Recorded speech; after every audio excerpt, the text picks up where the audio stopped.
Berthol, land nobody wants. Imagine waking up on an island where every 6 months, the flag changes and you become a citizen of a different country. This isn't fiction. It's Pheasant Island between Spain and France, which has changed hands over 730 times since 1659. While this border curiosity remains peaceful, others have become flashpoints of international tension. The strange rules governing these disputed territories can lead to deadly consequences. Today we're examining 3 potential geopolitical powder kegs: the unclaimed desert of Berthol, the heavily militarized South China Sea, and the Siachen Glacier, where soldiers endure brutal -50 degrees Celsius temperatures in the world's highest combat zone, fighting not just enemies, but nature itself. The paradox of Berthol. Welcome to the world of Berthol, a territory that defies conventional logic in international relations. While nations typically engage in heated disputes over who gets to claim land, Egypt and Sudan have spent decades locked in a bizarre standoff over who doesn't have to take this particular piece of earth. Nestled between the borders of Egypt and Sudan lies Berthol, a 2,060 square kilometer patch of land that exists in a unique form of political limbo. If you were to examine official maps produced by either Egypt or Sudan, you'd notice something strange. Neither country includes Berthol within its borders. This trapezoid-shaped territory represents the only habitable piece of land on Earth outside Antarctica that isn't claimed by any recognized nation. The roots of this territorial anomaly lie in British colonial rule in northeast Africa. In 1899, British administrators established the Egypt-Sudan border along the 22nd parallel, placing Berthol within Egyptian territory. However, in 1902, they created a second, contradictory boundary following tribal lands more closely, a meandering line that assigned Berthol to Sudan instead. This cartographic contradiction, initially perhaps just an administrative oversight, has evolved into a geopolitical chess game where neither side wants to make the next move. From above, satellite imagery reveals Berthol's harsh reality, a quadrilateral expanse of arid desert terrain with scattered rocky outcrops and dry wadis that occasionally fill with water during rare rainfall events. The land appears almost otherworldly, its barren expanses stretching toward distant mountains with barely a trace of human habitation. This isn't prime real estate by conventional standards, with extreme temperature fluctuations, limited water resources, and isolation from major transportation networks. But the inhospitable nature of Berthol alone doesn't explain why both Egypt and Sudan actively avoid claiming it.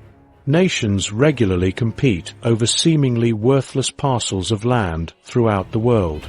Consider the ongoing tensions between Japan and Russia over the Kuril Islands, or the decades-long dispute between India and China over the high-altitude desert of Oksai Chin, where human habitation is practically impossible. The standard pattern in territorial disputes follows a predictable script. Countries stake competing claims, marshal historical evidence, and sometimes resort to military force. The United Nations maintains records of hundreds of active territorial disputes worldwide, from the Israeli-Palestinian conflict to obscure disagreements over uninhabited islands. This makes Berthol a rare diplomatic anomaly, a territorial hot potato that both nations deliberately refuse to catch. Why would two developing countries, both facing resource constraints and numerous internal challenges, actively reject potential territory? The answer lies in what accepting Berthol would cost them elsewhere. The key to this paradox is the neighboring Hala'ib Triangle, a much larger area of approximately 20,580 square kilometers situated along the Red Sea coast. Unlike barren Berthol, Hala'ib offers strategic and economic advantages that make it enormously valuable. 250 kilometers of coastline providing access to shipping lanes and fishing grounds, plus potential manganese deposits and possible oil reserves beneath its surface. The same colonial mapping discrepancy that created uncertainty over Berthol also created competing claims to Hala'ib. According to the 1899 boundary, Hala'ib belongs to Egypt, while placing Berthol in Sudan. Under the 1902 demarcation, Hala'ib would be Sudanese, while Berthol would belong to Egypt. This creates a perfect legal trap. If Egypt claims Berthol, it implicitly recognizes the 1902 boundary, undermining its claim to the valuable Hala'ib Triangle. If Sudan asserts control over Berthol, it tacitly accepts the 1899 boundary, weakening its position on Hala'ib. The resulting diplomatic stalemate resembles a geographical game of chicken, where claiming one territory means surrendering another. Both nations have calculated that maintaining their position on Hala'ib justifies the unusual step of erasing Berthol from their official maps. Egypt, exercising de facto control over Hala'ib since deploying military forces there in 1994, has particularly strong incentives to maintain this position. This territorial vacuum has created something rare in the modern world, a genuine power void. No recognized government exercises authority over Berthol. No taxes collected, no building permits issued, no police forces patrolling its sparse landscape. This absence of sovereignty has attracted attention from individuals with vastly different motivations, from would-be nation builders to adventure tourists seeking the ultimate, off-the-grid experience. The irony is profound. In a world where land disputes often trigger violent conflicts, here sits a territory explicitly avoided by its neighbors. The human cost is minimal given Berthol's uninhabited nature, yet the situation highlights the arbitrary nature of borders themselves. Berthol illuminates a fundamental truth about international boundaries. They are not natural features but human constructs, often created through historical accidents and political calculations. Lines drawn by colonial administrators over a century ago continue to shape Northeast Africa's geopolitical reality today. What makes this situation potentially concerning for regional stability is the legal principle underlying both nations' position, uti possidetis juris, which holds that newly independent states should maintain colonial-era boundaries, creates a fundamentally unresolvable standoff. Neither country can concede without losing face domestically and potentially weakening its position in other territorial matters. The Berthol paradox also raises questions about how similar boundary anomalies might evolve elsewhere. While this particular case has remained relatively stable, with Egypt maintaining effective control of Hala'ib and both nations tacitly accepting the status quo regarding Berthol, other border disputes lack such equilibrium. The Hala'ib Triangle, what they're really fighting for. If you follow the money in this border dispute, all paths lead to the Hala'ib Triangle. This coastal territory holds the answer to why two nations would engage in a diplomatic standoff over who doesn't get Berthol. Behind this peculiar situation lies a strategic calculation where rejecting one territory serves as a means to secure another far more valuable prize. The divergent border definitions created during British colonial rule have produced a zero-sum game where accepting one boundary means surrendering rights to the more valuable territory. The 1899 Anglo-Egyptian Agreement established a straight-line boundary along the 22nd parallel north, placing Hala'ib within Egyptian territory. However, the 1902 administrative boundary shifted the Hala'ib Triangle to Sudan, reflecting the actual use of the land by local tribes, particularly the Beja people, who had stronger connections to Khartoum than Cairo.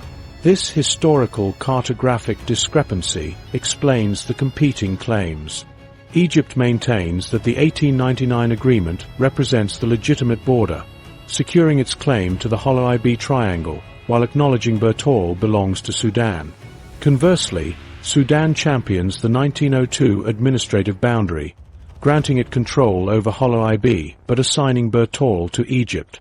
Neither country can claim both territories without undermining its position on what's truly the prize behind the curtain. What makes the Hala'ib Triangle so valuable that both nations would leave Berthol as a cartographic anomaly? The answer lies in both geography and geology. 250 kilometers of coveted Red Sea coastline, a direct access to international shipping lanes, a control over a strategically significant maritime border, a substantial manganese deposits, critical for steel production and battery technology, an estimated 1.2 billion barrels of oil reserves, a strategic port with commercial and military advantages. Viewed through the digital magnifying glass of satellite imagery, the stark contrast becomes clear. Hala'ib's resource-rich coastal landscape versus Berthol's barren desert interior. This visual evidence reinforces what economic analyses have long concluded. Hala'ib represents transformative potential for whoever controls it. Egypt demonstrated its commitment to securing Hala'ib in 1994 by deploying significant military forces to establish de facto control. This military presence has been maintained and reinforced, particularly along the Red Sea coast.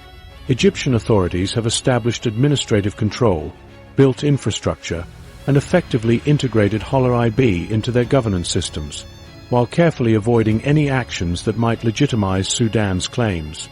Sudan, despite lacking physical control, has never abandoned its claim to Hala'ib.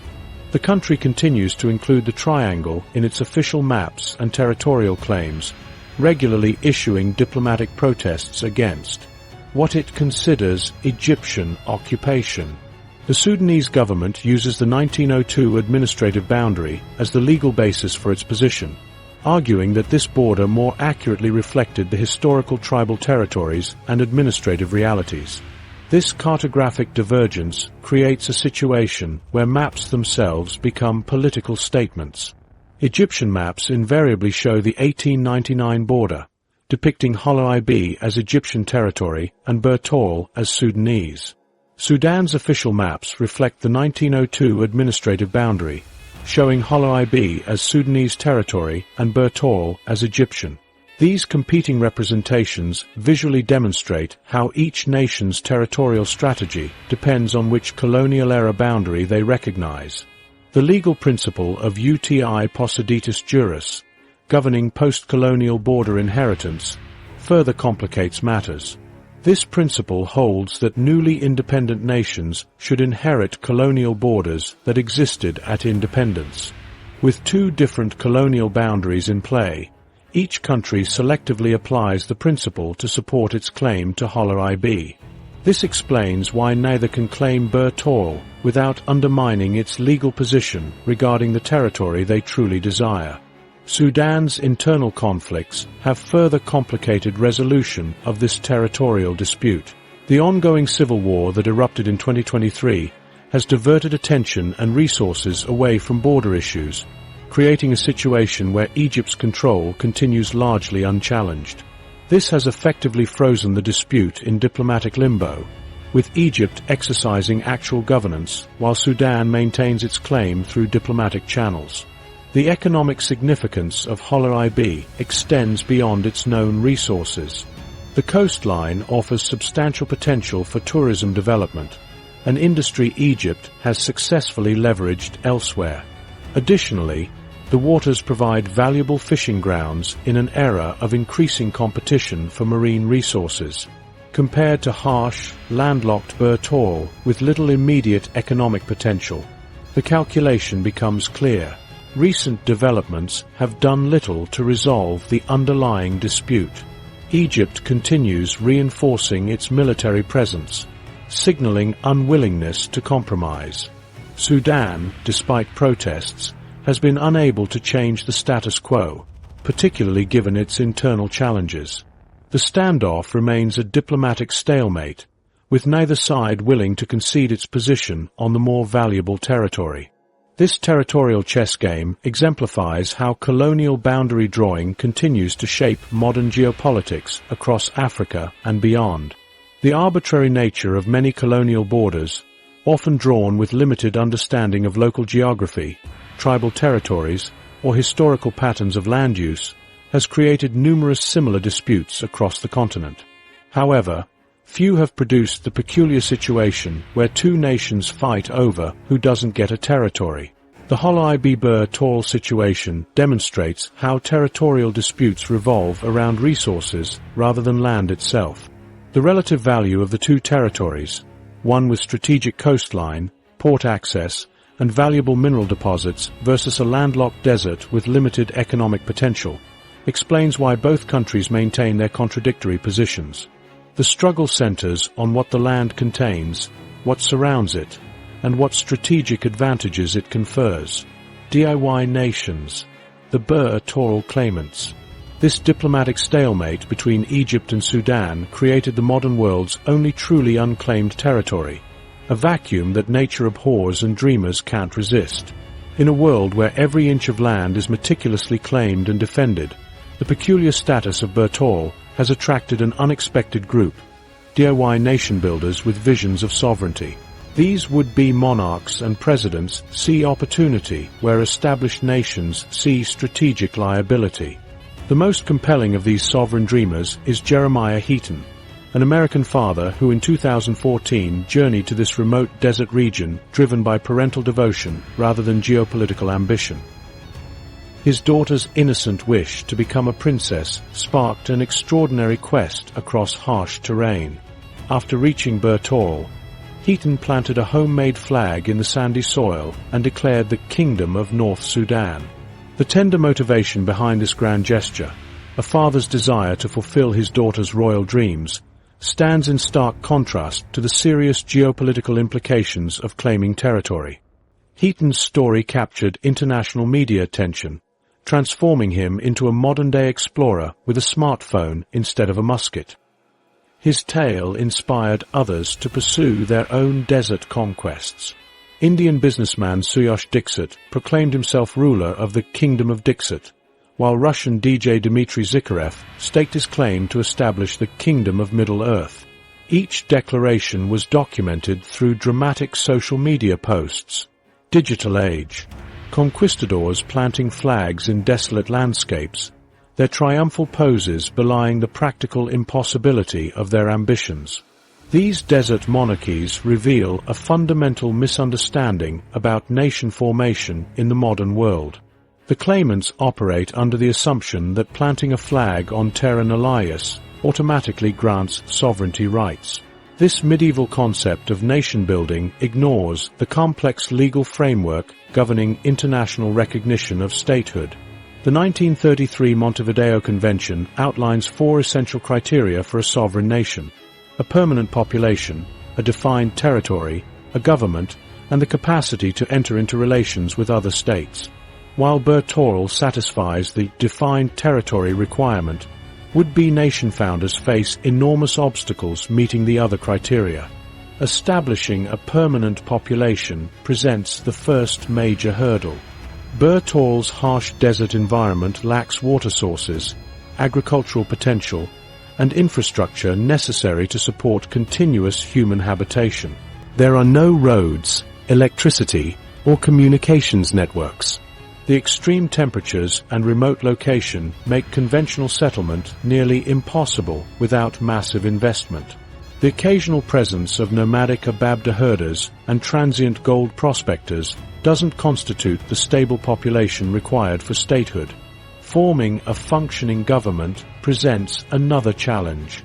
Pronouncing oneself king or president is simple, but creating institutions that provide services, maintain order, and exercise control requires resources and legitimacy that individual claimants don't possess. A flag and a constitution drafted on a laptop don't translate into governance capability in one of Earth's most inhospitable regions. Perhaps the most insurmountable obstacle is achieving international recognition. Despite elaborate claims or sincere intentions, not a single government or international organization has recognized any of these DIY nations. Without recognition, these self-proclaimed states cannot enter into treaties, join international organizations, or gain access to the global financial system. They remain, legally speaking, fantasies in the desert. The gap between proclamation and practical nation-building explains why these attempts haven't progressed beyond social media fame. Heaton's Kingdom of North Sudan, despite attracting significant publicity and even spawning plans for a Disney movie, later cancelled, never materialized into functioning governance. Similarly, other claims have faded into obscurity after their initial announcements, remaining virtual nations existing primarily on websites and in the imaginations of their founders. The motivations behind these pirate dreams reveal interesting facets of human ambition. While Heaton was driven by parental love, Others envisioned Berthol as a potential cryptocurrency haven, a libertarian experiment, or a vehicle for personal fame. The common thread is the appeal of starting fresh, building a society according to one's own vision without constraints of existing political systems.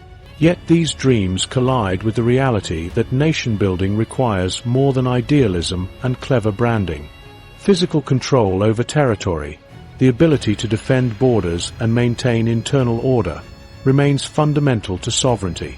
Neither Egypt nor Sudan would likely tolerate any serious attempt to establish a functioning state in Berthol if it threatened regional stability or their respective claims to the Hala'ib Triangle.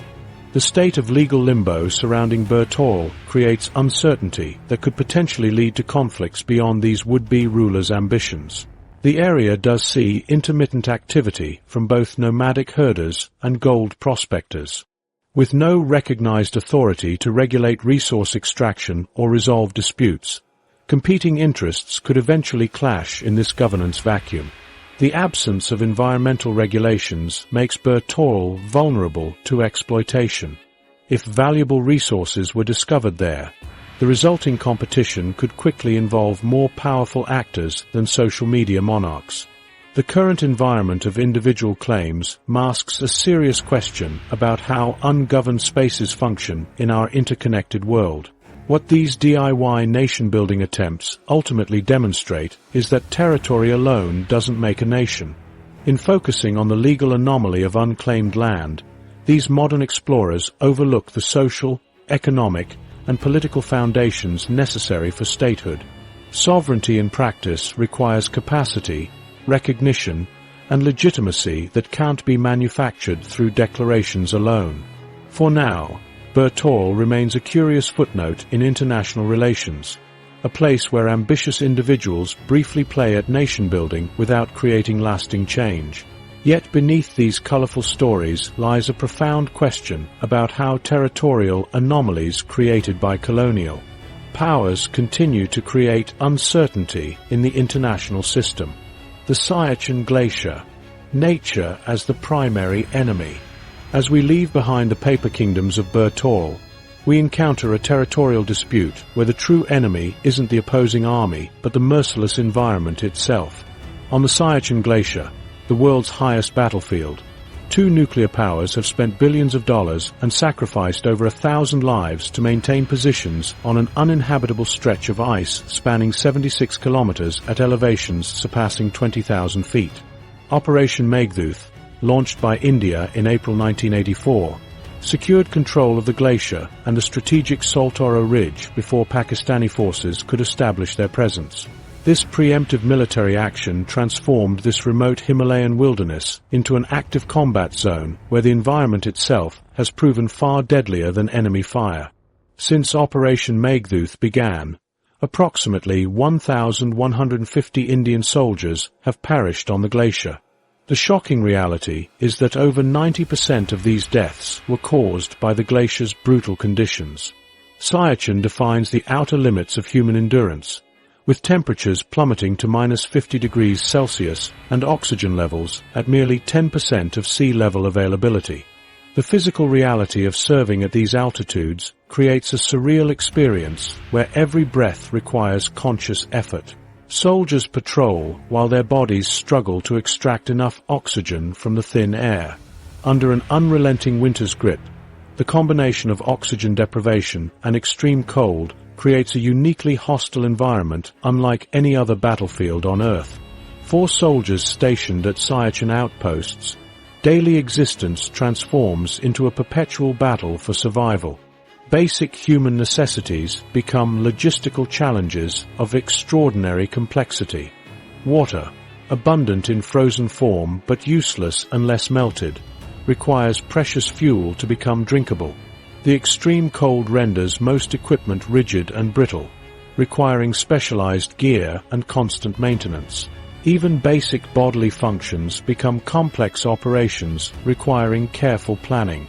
The physical toll manifests in multiple debilitating ways. Frostbite remains a constant threat, with many soldiers returning with permanently damaged extremities. High-altitude pulmonary edema strikes without warning. The psychological strain of isolation, constant vigilance, and the hostile environment creates invisible wounds carried long after deployment ends. This situation requires a massive logistical operation to maintain these outposts. Every bullet, blanket, battery and piece of bread must be transported up the glacier. India relies heavily on its air force for this lifeline, with the IF's Mi-17 and Cheetal helicopters performing extraordinary feats at the limits of what's aerodynamically possible. Pilots contend with unpredictable mountain winds and reduced lift capacity in the thinner air. The IAF's introduction of Cheetal helicopters in 2009 represented a critical advancement, offering better reliability and increased load-carrying capacity. These re-engineered Cheetah helicopters with more powerful engines provide the sole connection between troops and the outside world, performing critical medical evacuations and emergency resupply missions. For decades, military planners have developed increasingly sophisticated adaptations to the glacier's unforgiving environment. Special thermal clothing, portable oxygen concentrators, prefabricated shelters, and specialized rations have all been engineered to address the unique challenges of high-altitude warfare. Yet despite these technological adaptations, nature continues to claim the majority of casualties. Recent years have introduced climate change into this complex equation. The glacier is melting at an accelerating rate, creating new hazards for deployed forces. Avalanches have become more frequent and less predictable, causing spikes in casualties despite decades of experience operating in this environment.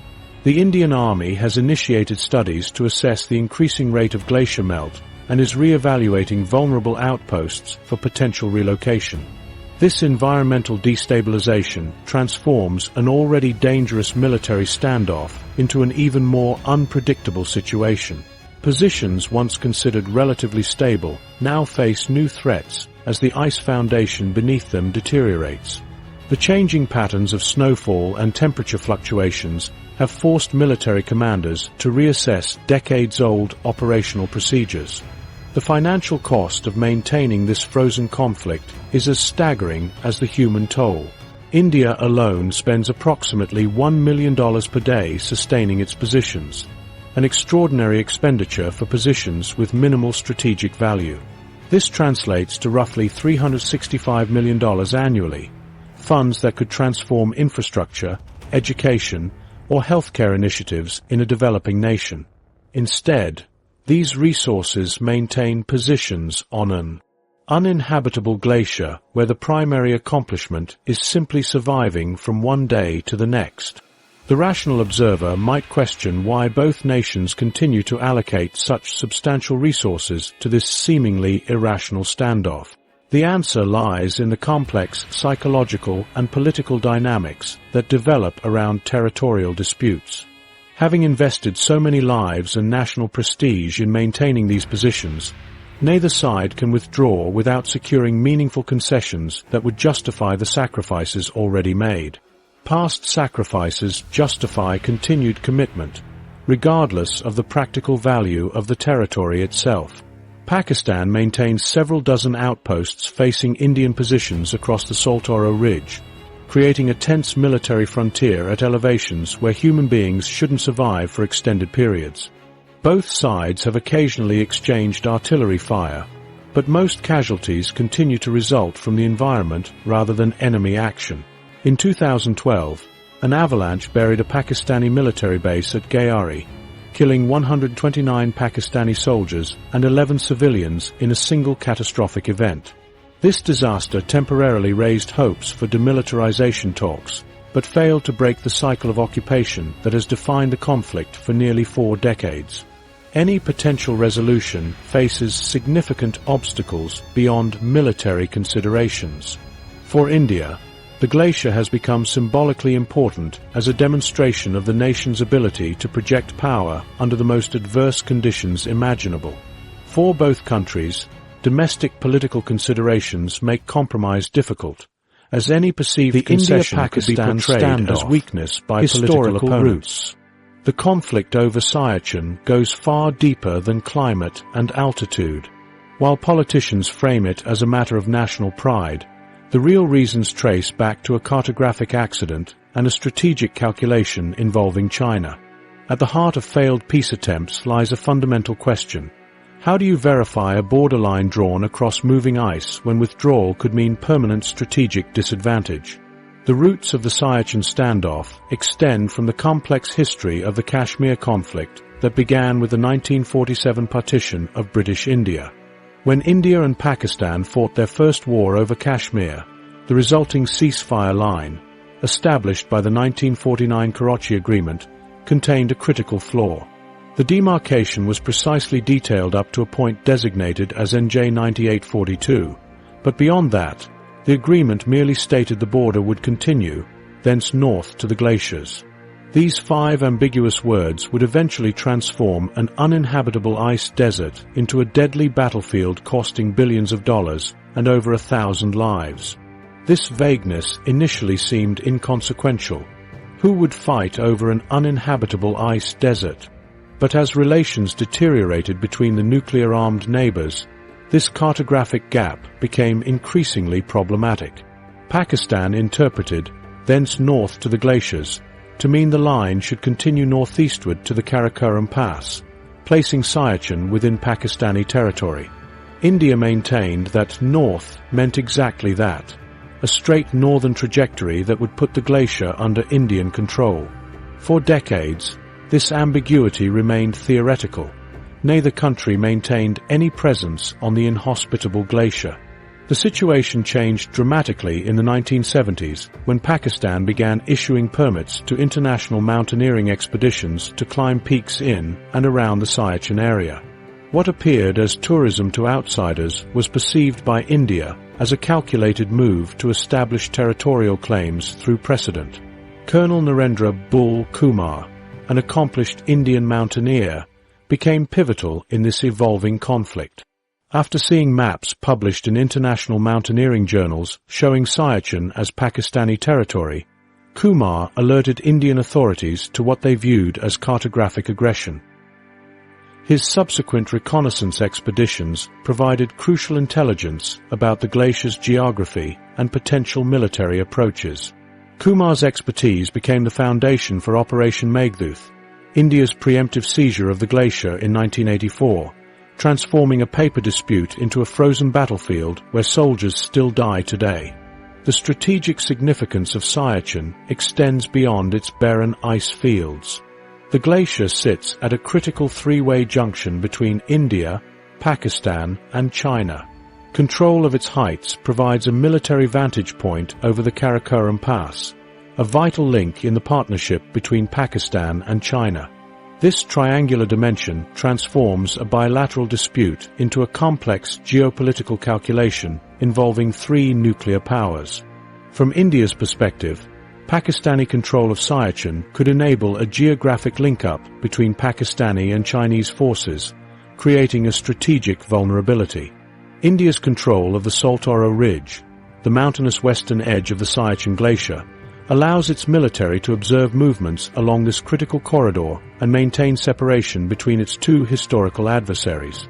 Pakistan views Indian occupation of the glacier as an aggressive incursion into territory it considers its own based on its interpretation of the 1949 agreement.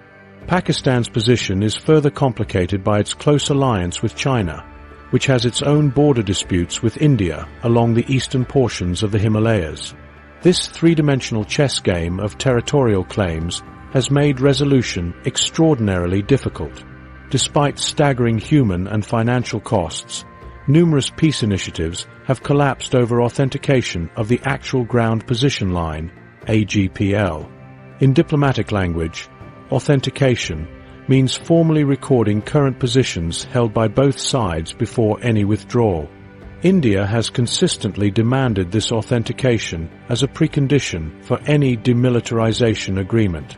Having invested enormous resources to secure the commanding heights of the Saltoro Ridge, India fears that without formal documentation, Pakistan might attempt to occupy these strategic points after Indian withdrawal. The extreme altitude makes these positions nearly impossible to recapture if lost, transforming a procedural disagreement into an existential security concern. The 2003 ceasefire along the line of control extended to Siachen has substantially reduced direct combat casualties, but the authentication dispute has derailed multiple promising peace initiatives. In 1989, both countries came close to an agreement, preparing maps of their positions and considering verification procedures. Similar progress occurred in 2005 and 2012, with then Pakistani Army Chief General Ashfaq Parvez Kayani suggesting the Siachen dispute could be resolved. Each opportunity collapsed over the same fundamental issue: Pakistan's reluctance to formally acknowledge India's control of the commanding heights. Pakistan views such authentication as potentially legitimizing what it considers an illegal occupation. India sees proceeding without authentication as sacrificing a hard-won strategic advantage. This deadlock illustrates how territorial disputes become intractable when framed in absolute security terms. India's current military advantage provides valuable intelligence capabilities over a strategically significant corridor. Relinquishing this advantage without guaranteed security would be, from a military planning perspective, profoundly risky. The strategic calculus is further complicated by domestic politics. Any compromise would inevitably be portrayed by opposition parties as betraying national interests and soldiers' sacrifices. The political cost of appearing weak on territorial integrity makes compromise extremely difficult for leaders on either side, even when they might privately recognize the current situation's futility. This interplay between military strategy, historical grievances, and domestic politics has transformed 5 vague words in a hastily drawn agreement into one of the world's most persistent military standoffs.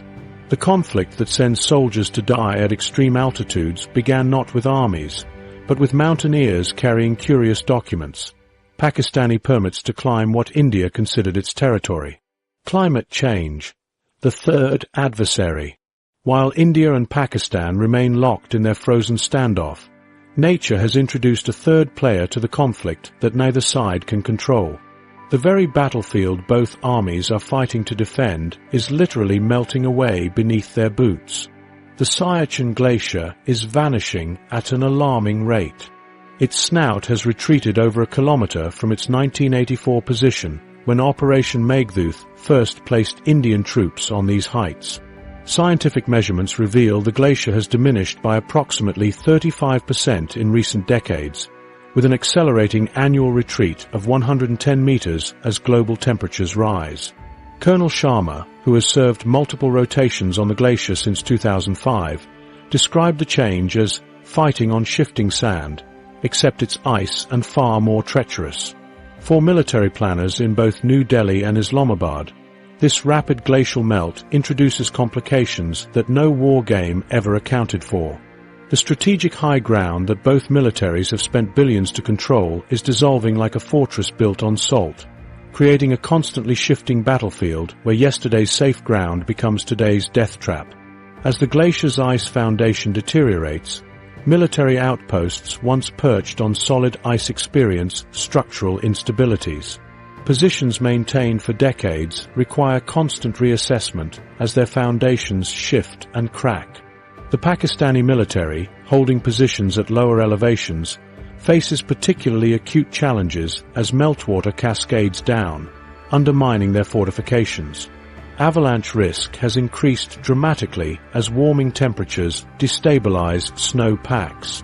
Warmer conditions create more unstable snow, producing frequent and unpredictable avalanches. These slides no longer follow historical patterns that military planners had learned to anticipate. New slide zones appear in previously stable areas, catching troops unprepared. The formation of glacial lakes presents another deadly hazard. As the glacier melts, water pools in depressions on its surface or between ice walls. These lakes can suddenly breach their natural ice dams in glacial lake outburst floods, sending walls of water, ice, and debris cascading downslope without warning. For military posts in once safe valleys, these flash floods can prove catastrophic, destroying supply routes and entire outposts. Both militaries are adapting to these changes. The Indian Army has initiated comprehensive studies to assess glacial melt implications for troop deployments. Vulnerable posts are being re-evaluated, with some shifted to more stable ground, a significant operational challenge, as each post was positioned for strategic advantages in controlling the Saltoro Ridge. Technological adaptation has become crucial in this changing environment. VSAT technology has revolutionized communication on the glacier, providing data connectivity vital for weather monitoring and early warning systems. The satellite link is sometimes our only lifeline, explained a communications specialist at base camp, as he monitored avalanche warnings streaming to forward posts.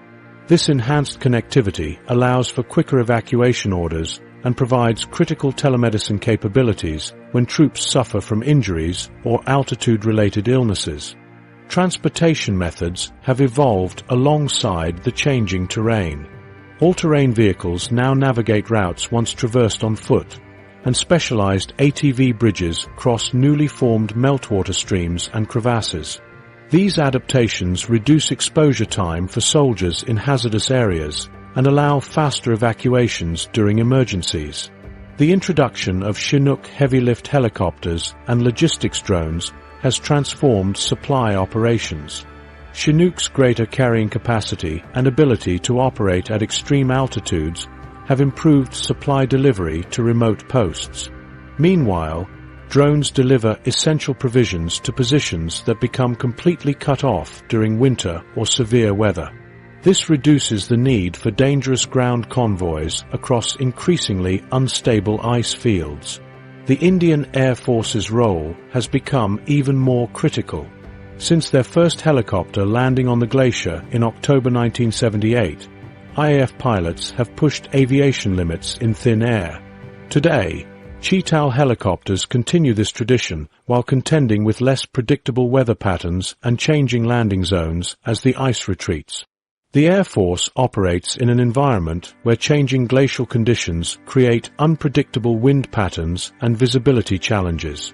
The human cost of maintaining positions on Siachen already exceeded reasonable military calculation. Now climate change further tilts the cost-benefit analysis. Both sides allocate increasing resources simply to maintain existing positions against nature's onslaught. New specialized equipment, frequent position reinforcement, expanded medical capabilities, and enhanced warning systems add to the conflict's astronomical cost. For soldiers, daily life has become more precarious. Improved logistics chains delivering fresh rations provide better nutrition but cannot offset increasing environmental dangers. Special clothing and mountaineering equipment must be continuously upgraded as conditions become more extreme.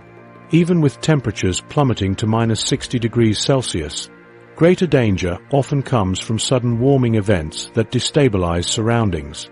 The strategic equation is shifting. The glacier's position as a wedge between Pakistan and China gave it immense value when India first occupied it in 1984. However, the 2020 standoff with China in eastern Ladakh has complicated any potential settlement. The changing glacial environment adds another variable to this complex geopolitical calculation. Military planners now face an uncomfortable reality. Maintaining current deployment may become physically impossible if glacial retreat continues. Positions held for nearly 4 decades may need abandonment not because of enemy action, but because the glacier no longer exists in those locations. This creates potential opportunities for diplomatic solutions, as withdrawal could be framed as a response to environmental realities rather than military concession. What's happening at Siachen exemplifies a broader pattern emerging in conflict zones worldwide. Climate change transforms the very nature of conflicts, introducing new threats, risks, and strategic calculations. The melting glacier represents one of the first instances where climate change is directly reshaping a long-standing military confrontation, forcing both sides to adapt or withdraw. South China Sea, the $3.37 trillion trade route. From the frozen heights of Siachen, we shift our attention to the warm waters of the South China Sea, where a different type of border dispute has world powers on edge. Unlike contested land boundaries drawn on maps, this conflict involves overlapping maritime claims where 7 nations fight over rocks barely visible at high tide. Yet control of these seemingly insignificant features could determine the future of global shipping. The South China Sea stretches across 3.5 million square kilometers, serving as the maritime crossroads of Asia. 1/3 of global shipping traverses these waters annually, carrying everything from crude oil to consumer electronics. This body of water has extraordinary economic importance and presents a complex web of competing territorial claims that have transformed it into one of the world's most volatile flashpoints. At the heart of this maritime dispute is a fundamental disagreement about who controls what. China, Vietnam, the Philippines, Malaysia, Brunei, Taiwan, and Indonesia all assert overlapping claims to various islands, reefs, banks, and waters within this vast sea. The contested areas include the Spratly Islands, a collection of more than 100 small islands and reefs, the Paracel Islands, Scarborough Shoal, and numerous maritime boundaries throughout the region. The most expansive claim comes from China, which asserts sovereignty over approximately 90% of the South China Sea based on its 9-dash line. This U-shaped demarcation appears on Chinese maps as 9 dashes encircling most of the sea. Dating back to 1947, the line remains deliberately ambiguous. China has never published exact coordinates. This vagueness, coupled with the scope of China's assertion, directly contradicts the maritime entitlements of several neighboring countries, cutting deeply into what would otherwise be their exclusive economic zones. The economic stakes in this dispute are enormous. Beyond the $3.37 trillion in annual trade that passes through these waters, essentially functioning as the lifeline for global commerce in Asia, the South China Sea contains valuable fishing grounds that provide livelihoods for millions and potentially significant oil and gas reserves beneath the seabed. Control over these resources would provide enormous economic benefits to whichever nation secures them. As energy demands increase and fish stocks decline in coastal areas, the economic incentives to control offshore resources have intensified regional competition. This resource dimension transforms abstract boundary disputes into concrete conflicts with immediate economic consequences. The United Nations Convention on the Law of the Sea, UNCLOS, ratified by China in 1996, provides the legal framework for resolving these maritime disputes. UNCLOS established rules governing territorial seas, extending 12 nautical miles from shorelines, contiguous zones, and exclusive economic zones, extending 200 nautical miles, where coastal states have sovereign rights over natural resources. Crucially, UNCLOS dictates that only naturally formed islands capable of sustaining human habitation can generate a full 200 nautical mile exclusive economic zone.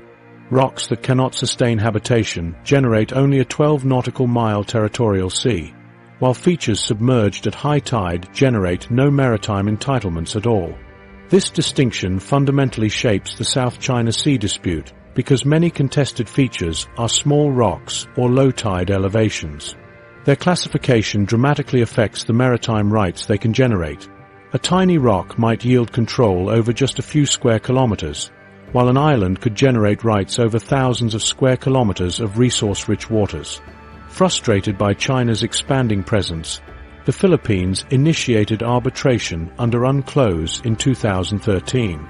In 2016, the Permanent Court of Arbitration concluded that China's 9-dash line had no legal basis and determined that none of the Spratly features qualified as islands capable of generating exclusive economic zones. Despite this sweeping legal victory for the Philippines, China rejected the tribunal's jurisdiction and dismissed the ruling as a piece of waste paper, continuing to assert sovereignty over the disputed areas. Following this rejection of international law, China accelerated its efforts to establish control over disputed features. Satellite imagery reveals an unprecedented campaign of artificial island building, transforming submerged reefs into sizable islands. China has militarized at least 3 of these islands, constructing ports, military installations, and airstrips capable of handling military aircraft. These developments give China forward operating bases from which it can project power throughout the region and potentially control maritime access routes during a conflict. In response, Vietnam has reinforced its outposts in the Spratlys, while the Philippines has sought U.S. support through their Mutual Defense Treaty. The United States conducts freedom of navigation operations to challenge what it considers excessive maritime claims and signal its commitment to maintaining open access to international waters. The militarization of these overlapping claims has created an environment where miscalculation could lead to conflict. Naval vessels regularly shadow each other, sometimes resulting in dangerous confrontations. Fishing boats have become frontline actors in asserting maritime claims, further complicating an already volatile situation. The South China Sea dispute combines historical grievances, nationalist sentiment, resource competition, and great power rivalry in a confined geographic space. China views its maritime claims as correcting historical injustices and restoring its regional position. Smaller claimant states see themselves as defending sovereign rights against a more powerful neighbor. Meanwhile, the United States views China's assertiveness as potentially threatening the freedom of navigation that has underpinned the international order for decades. Island building and militarization. The strategic standoff in these contested waters has taken a remarkable turn, from arguments over ancient maps to something far more concrete. In less than a decade, China has transformed submerged coral reefs into full military installations that can launch fighter jets and house missiles, permanently altering the balance of power in ways no international court ruling can undo. Like forging fortresses on sand, China's island-building campaign has redrawn the strategic map of the South China Sea.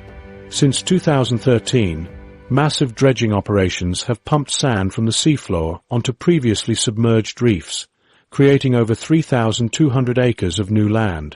These engineered landmasses extend China's operational reach hundreds of miles beyond its mainland shores, reshaping regional power dynamics through concrete and steel rather than diplomatic channels. The transformation is most dramatic in the Spratly archipelago. Fiery Cross Reef, Subi Reef, and Mischief Reef, once navigational hazards barely breaking the ocean surface, now support 10,000-foot runways capable of handling any aircraft in China's inventory. Shallow coral formations have become fortified islands with deep harbors accommodating naval vessels, complete with ammunition bunkers, fuel storage facilities, and barracks. Intelligence reports confirm these installations house advanced radar systems capable of tracking aircraft and ships hundreds of miles away. Satellite imagery has identified missile emplacements, anti-ship cruise missiles and surface-to-air systems, positioned to create overlapping coverage zones. J-11B multi-role fighters operate from these constructed airfields, extending China's air defense identification zone far beyond previous capabilities. The military logic becomes clear when examining the geographical advantage created. Before these artificial islands existed, the Chinese Navy operated at the edge of its practical range in the southern South China Sea. Now, these forward bases serve as unsinkable aircraft carriers, providing refueling points, maintenance facilities, and tactical staging areas. This network transforms the entire character of potential naval operations in the region.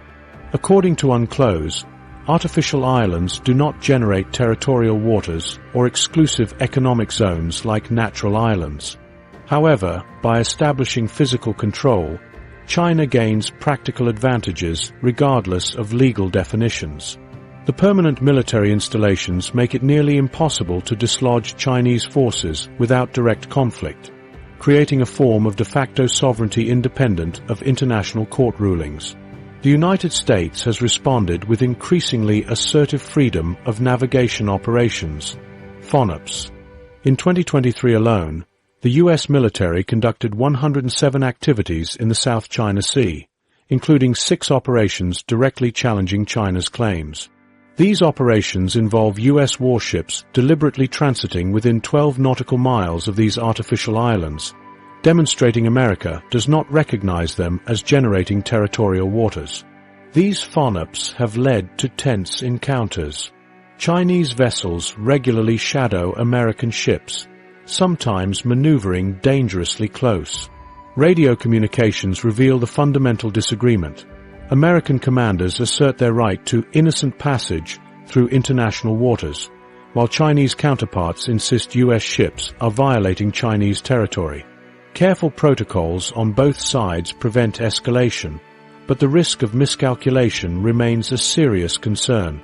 China's 2021 Coast Guard law authorizes its maritime forces to seize foreign vessels that illegally enter China's territorial waters and detain foreign crews for up to 60 days. This legislation appears to violate Article 24 of UNCLOS, which states coastal states may not impose requirements on foreign ships which have the practical effect of denying or impairing the right of innocent passage. The law creates a legal framework for China to enforce its expansive territorial claims against other nations' vessels. In 2024, more European navies operated in the South China Sea than at any point in recent years. Britain, France, Germany, Italy, and the Netherlands have all sent warships to conduct freedom of navigation operations, often coordinating with American forces. Japan, Canada, New Zealand, and Australia have stepped up their engagement, including joint sailings with the Philippines through contested waters. For the Philippines, the stakes are profound. The U.S. Defense Treaty with Manila could potentially draw the United States into direct conflict with China if Philippine vessels or aircraft were attacked near disputed territories. This creates a deterrent against Chinese aggression while raising the potential cost of miscalculation. Vietnam and Malaysia have strengthened their own military positions on features they control within the Spratly Islands. Vietnam has extended runways and deployed mobile rocket launchers capable of striking China's artificial islands. Malaysia has increased naval patrols around contested features like Swallow Reef, where it maintains its own small military installation. Japan has emerged as a key supporter for Southeast Asian nations, selling military ships and equipment to both the Philippines and Vietnam. These transfers include patrol vessels, radar systems, and technologies designed to enhance maritime domain awareness, the ability to monitor vessels operating in claimed waters. This militarization has created a security dilemma where actions intended to increase one nation's security make others feel threatened, triggering counteractions that escalate tensions. Each new installation, runway extension, or weapons deployment changes tactical calculations for all parties. The situation is particularly dangerous because it combines military hardware with nationalist sentiment. For China's leadership, these islands represent the correction of historical injustice. For other claimant states, they represent an existential threat to sovereignty.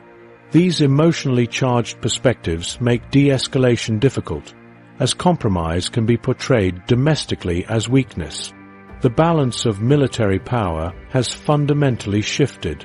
Where once the United States enjoyed uncontested naval supremacy, China has created a complex anti-access environment, making American intervention significantly more costly. Advanced radar systems can detect American vessels hundreds of miles away, while anti-ship missiles threaten to keep U.S. aircraft carriers at a distance in any potential conflict. And fishing rights. While naval vessels circle each other in tense standoffs, the true prize lurking beneath these contested waters remains largely untapped. What transforms these abstract maritime boundaries from lines on a map into potential flashpoints for armed conflict? 3 billion barrels of petroleum and 16 trillion cubic feet of natural gas. According to the most recent U.S. Energy Information Administration estimates for March 2024, the Spratly Islands region alone contains undiscovered resources totaling approximately 3 billion barrels of petroleum and 16.2 trillion cubic feet of natural gas. These figures represent significant potential wealth for whoever controls the extraction rights. To put this in perspective, China already produces 410,000 barrels per day of petroleum liquids and 489 billion cubic feet of natural gas from its existing deposits in the South China Sea. The disputed regions represent a potential energy bonanza that could sustain production rates for decades. This resource potential transforms abstract territorial disagreements into tangible competitions with clear economic stakes. When Chinese officials defend their expansive territorial claims, they're protecting access to energy reserves worth hundreds of billions of dollars. Similarly, when Philippine vessels brave harassment to resupply their outpost at Second Thomas Shoal, they're fighting for both sovereignty and the economic windfall that comes with controlling these underwater assets. The geography makes resource competition particularly complex. Under international law, controlling a surface feature like an island generates rights to resources beneath surrounding waters.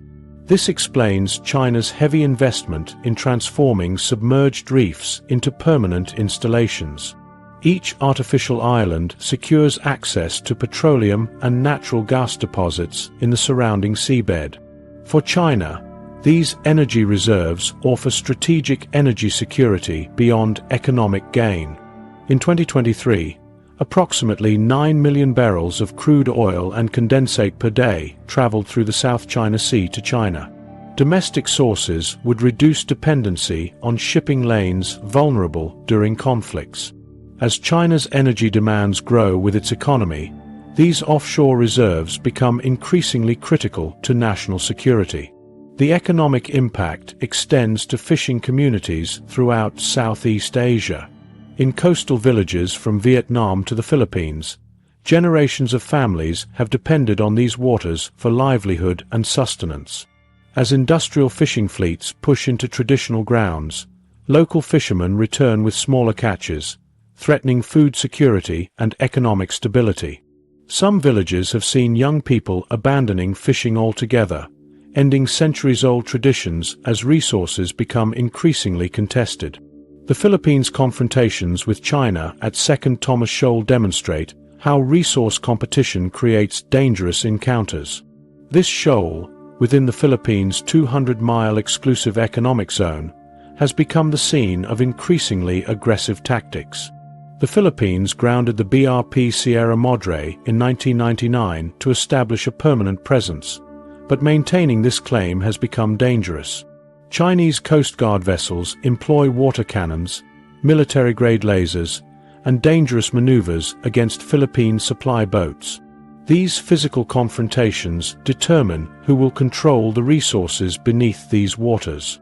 China's new Coast Guard law, effective June 2024, has raised the stakes significantly.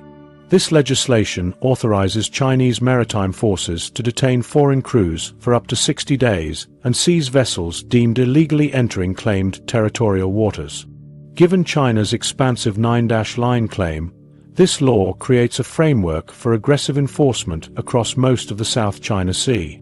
Legal experts note this approach appears to violate Article 24 of UNCLOS, which prohibits coastal states from imposing requirements that deny innocent passage rights.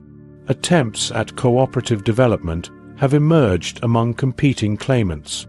In November 2018, the Philippines and China signed a Memorandum of Understanding on Cooperation on Oil and Gas Development.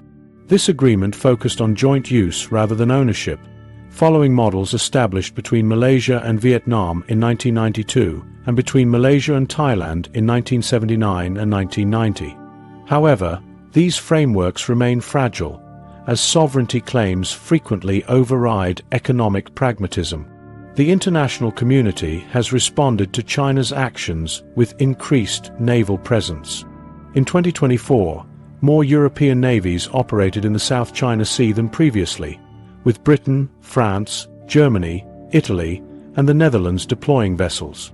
This multinational presence reinforces rules and norms underpinning regional security. The United States maintains the most active presence, conducting 107 activities during 2023, including 6 freedom of navigation operations, directly challenging China's claims. The United States remains unique in sending vessels within 12 nautical miles of claimed features, explicitly contesting territorial waters claims.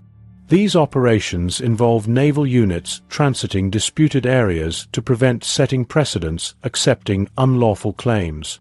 Though politically contentious, these FONUPs challenge expansive maritime claims that threaten resource access. The potential for escalation carries global implications. The South China Sea serves as a crucial trade corridor connecting Pacific and Indian Ocean regions. An estimated $3.37 trillion in annual trade passes through these waters. Military confrontation would disrupt global supply chains, affecting economies worldwide. The economic stakes extend beyond competing nations to countries relying on these sea lanes for imports, exports, and energy supplies. For Southeast Asian nations, the asymmetry between their capabilities and China's maritime power creates difficult strategic calculations. Vietnam has taken a confrontational approach, extending runways and deploying rocket launchers capable of striking China's artificial islands. Malaysia has increased naval patrols. The Philippines has sought both U.S. defense commitments and engagement with Beijing, reflecting the complex balancing smaller claimants must perform. The most dangerous flashpoints occur where resource potential, nationalist sentiment, and military presence converge. Second Thomas Shoal exemplifies this convergence, with its location inside the Philippines' exclusive economic zone, position among resource-rich waters, and presence of both nations' vessels in close proximity. Throughout the South China Sea, where the pursuit of energy security meets territorial ambition, the competition for resources transforms diplomatic disputes into potential military confrontations, with billions of dollars in natural resources hanging in the balance. International involvement, the great power dimension. As tensions simmer at these regional flashpoints, the strategic chessboard has expanded dramatically. What once resembled local maritime disputes has transformed into theaters where global powers position their military assets and test diplomatic boundaries. In March 2024, U.S. Secretary of Defense Lloyd Austin made a pivotal declaration that fundamentally altered the stakes in the South China Sea, confirming that America's mutual defense treaty with the Philippines extends to both countries' armed forces, vessels, and aircraft in the contested waters. This statement represented a formal commitment that could potentially draw the United States into direct conflict with China if Philippine forces face attack. The U.S. military's presence in the region has grown increasingly assertive. Throughout 2023, American forces conducted 107 operations in the South China Sea, including 6 specific missions challenging China's territorial claims under the Freedom of Navigation program. Each operation comes accompanied by forceful public statements reinforcing international maritime law while sending unmistakable signals to Beijing about American resolve. American involvement stems from strategic imperatives, ensuring freedom of navigation through waters carrying trillions in global trade, securing vital sea lines of communication, and protecting security partnerships forming the backbone of its Indo-Pacific strategy. The defense treaty with Manila represents a critical link in America's network of alliances designed to maintain regional stability and balance China's growing influence. Japan has emerged as another significant external actor in this global chess match, pursuing a dual strategy of military presence and strategic aid distribution. Its normative power approach involves channeling foreign assistance to specific South China Sea claimants, particularly the Philippines and Vietnam. This aid carries an explicit diplomatic message framed around promoting the rule of law at sea, a principle directly challenging China's expansive maritime claims. Beyond financial support, Japan provides military equipment to these nations, enhancing their maritime security capabilities and establishing itself as a critical security partner. The European naval presence, materializing in these contested waters, represents another strategic piece moving across the chessboard. In 2024, warships from Britain, France, Germany, Italy, and the Netherlands have conducted operations in the South China Sea, a dramatic escalation from previous years. While European vessels generally avoid directly challenging Chinese claims within the Spratly or Paracel Island chains, their presence signals growing international resolve to counter Beijing's maritime assertions. The April 2024 trilateral military exercises between the United States, Japan, and the Philippines underscored this internationalization trend. These coordinated drills carried an explicit message about ensuring that all countries are free to fly, sail, and operate wherever international law allows. Diplomatic language veiling the intention of demonstrating unified opposition to Chinese territorial claims. South Korea remains a cautious player on this maritime chessboard, carefully avoiding actions that might antagonize China. When a South Korean destroyer sought refuge from a typhoon in the Paracel Islands in 2018, Seoul quickly issued clarifications that the vessel's presence did not represent any challenge to Chinese territorial claims, illustrating how carefully nations navigate these geopolitically charged waters. China has responded by asserting greater control through domestic legislation with international implications. Its 2021 Coast Guard law, reinforced by 2024 amendments, authorizes maritime forces to seize foreign vessels entering what China considers its territorial waters and to detain crews for up to 60 days.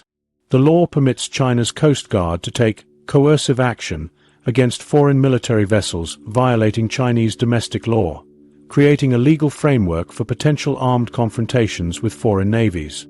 The United States maintains its Freedom of Navigation program as a joint initiative between the Defense and State Departments. These operations prevent countries from establishing new maritime claims or forcing others to accept existing unlawful ones. By transiting disputed areas, naval units ensure no precedent is set that the international community has accepted illegitimate territorial assertions. While major powers maneuver naval assets across this maritime chessboard, smaller regional nations form their own strategic partnerships. In 2023, Vietnam and the Philippines, both facing Chinese encroachment, formalized agreements to deepen defense cooperation and enhance collaboration on maritime security. These arrangements demonstrate how territorial disputes create new security alignments that further complicate the geopolitical landscape. The multilateralization extends beyond military dimensions. International legal forums have become another battlefield, with the 2016 Permanent Court of Arbitration ruling against China's 9-line claims representing a significant legal victory for the Philippines. While China rejected this ruling, it remains a powerful diplomatic tool for smaller nations seeking international support against Beijing's maritime assertions. Energy security adds another dimension to these international entanglements. With approximately 9 million barrels of crude oil and condensate flowing through the South China Sea to China daily in 2023, the maritime disputes directly impact global energy markets. Any military confrontation risking these vital shipping lanes would trigger immediate responses from economies worldwide. The most dangerous aspect of great power involvement is how it transforms localized incidents into potential international flashpoints. When Chinese Coast Guard vessels spray Filipino supply boats with water cannons near Second Thomas Shoal, the calculation extends beyond bilateral tensions. Defense ministers in Washington, Tokyo, and European capitals must immediately assess potential responses. Local maritime boundaries have evolved from geographic technicalities into potential triggers for great power confrontation. This internationalization creates both constraints and escalation risks. China must consider potential multilateral responses when asserting claims aggressively. However, with more nations involved, miscalculations or incidents at sea could spiral into broader conflicts with global implications. The risk magnifies when competing domestic political pressures drive decision-making.